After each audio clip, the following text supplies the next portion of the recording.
This is how I do my Sunday. For tomorrow, it's back to work. But as for today, I rest. And I rest very well.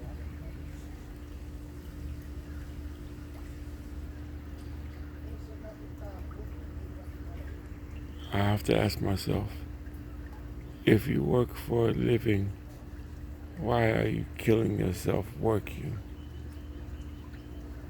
If you work for a living, why are you killing yourself working? I don't know. I just don't know. Maybe for times like this. Yes, that's it. For times like this.